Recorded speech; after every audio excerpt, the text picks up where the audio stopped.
All right, Sports Line's Mackenzie Brooks here with 3 weeks to go in the regular season. It's crazy. To look at the CFP bracket. And this has, it's a lot of flaws the way we project forward right now because, I mean, this right here. Can't happen.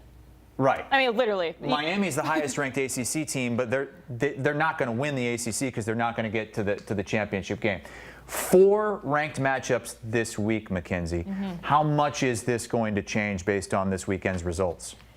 Honestly, not as much as you're thinking it will. Obviously, this Miami seed will definitely change. But if we go to our bracket again, this isn't just based off what's happened to this point. Our bracket is showing what we think through the last weeks of the season, projecting what we think is going to happen, you know, in that Texas A&M thing, et cetera. So that's where our bracket starts to vary from what you're seeing on this screen specifically right here. I've said it before, I'll say it again. It's that 10 seed that becomes such an interesting situation. So when you go to our bracket, you'll see we actually do have it as Texas right now, but that's even been a BYU before. It's been in Miami before. This is the seed we are going to figure out. Will we have 5 SEC teams or will we have a second Big 12 or a second ACC? Obviously, for a while, we thought maybe it could be one of those Big 12 ACC teams. The way the math is working out now, you need Texas, you need Oklahoma, you need Vanderbilt, all of them to go 9-3. Is it possible some of them go 9-3? Absolutely. But if you're BYU or Miami, you're asking all of them to go 9-3. We just don't think that's going to happen. So we give this a 70% chance of becoming a 5th SEC team. You do see Notre Dame up there with that 9 seed. Again, that's probably as high as the committee is willing to take them. You don't think they could get a home game? I don't think so, because I think, yes, their power rank's so high, but I think the committee has to make a stance of we can only reward you so much for the schedule that you have right here. I think the more interesting thing you're going to see, and we'll have a lot of answers after this weekend, is the SEC championship obviously will decide so much seeding here. So you'll see that we don't have Texas A&M getting a bye here because we have Texas beating Texas A&M at home at the end of the season. And the way the head-to-heads work out and the tiebreakers, et cetera, if Georgia and Alabama take care of their business, Texas A&M is knocked out of that Atlanta game completely. Like, they're one of those teams where you're such a good chance of being first or you're like 4th. There's really no in between. So we have Alabama and Georgia going on to the SEC championship, Georgia winning the rematch against Alabama. So that's why you see them at the 2 seed, Bama at the 4, and you see Texas A&M falling to 7, which feels wrong, but it's just one of those crazy tiebreaker situations with SEC parity that puts them there. What really feels wrong to me, and I wonder if the committee would adjust if this does happen the way you're projecting,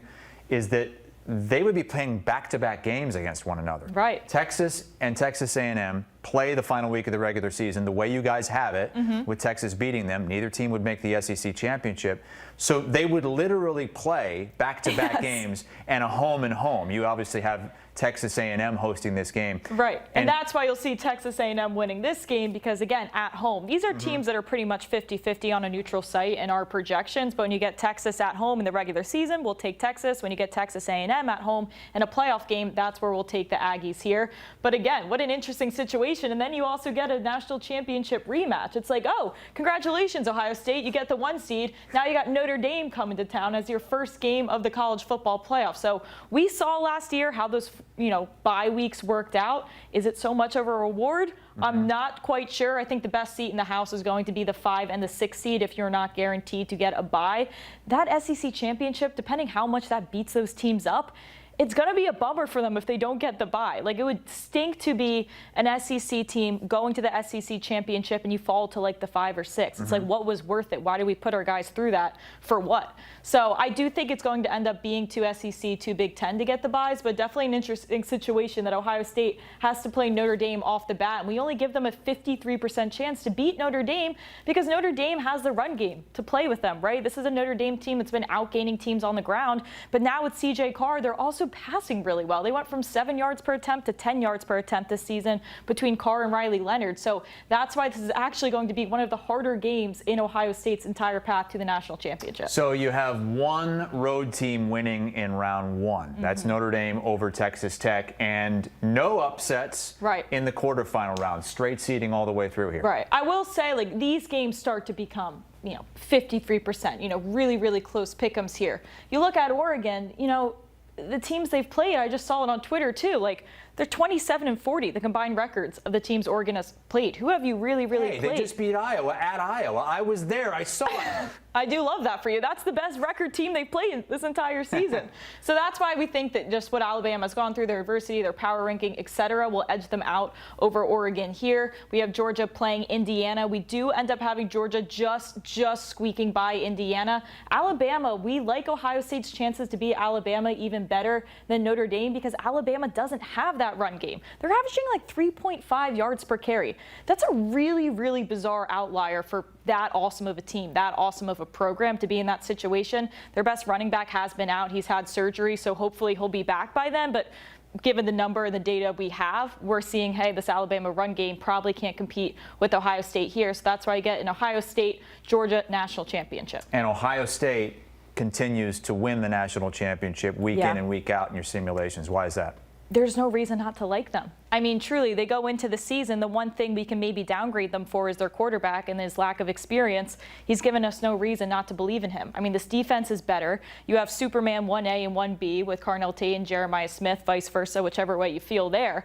But there's just no reason not to like this team. You know, the model obviously looks at past data from last season, and we're ready to downgrade things when things go poorly. Things haven't gone poorly yet. So as far as we can tell right now, Ohio State really gives us no reason not to believe in them here. We like them in that Big Ten championship against Indiana. We give them a 6-point edge over Indiana, so we really have them steamrolling most of the competition. Yeah, interesting the path for Ohio State having to play Notre Dame, Alabama, and Georgia, where a team like, I don't know, say Georgia in the 2 spot would face A&M. I know, really good, still really good, and then Indiana before getting to the conference championship. It's funny, Chris, because they fixed the seeding. I think obviously reseeding was obviously the answer. Last year I was banging on the door of the 5 seed's the best spot to be, the 6 seed's the best spot to be. It's better to have a 80% chance in the first round and a 60% chance in the second than just a 50% chance in the second, right? But I'm not so convinced this whole picture is still figured out with the college football playoff because something about this isn't right. Something about being the best team in the country, being the 1 seed,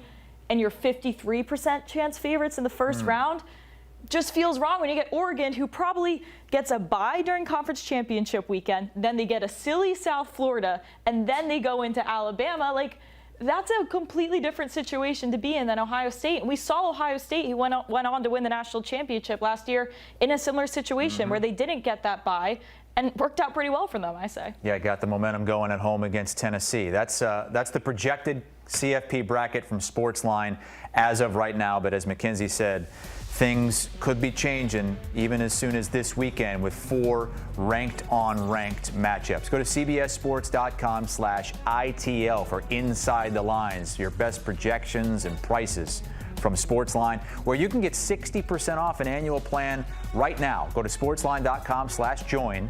Use the promo code WINNERS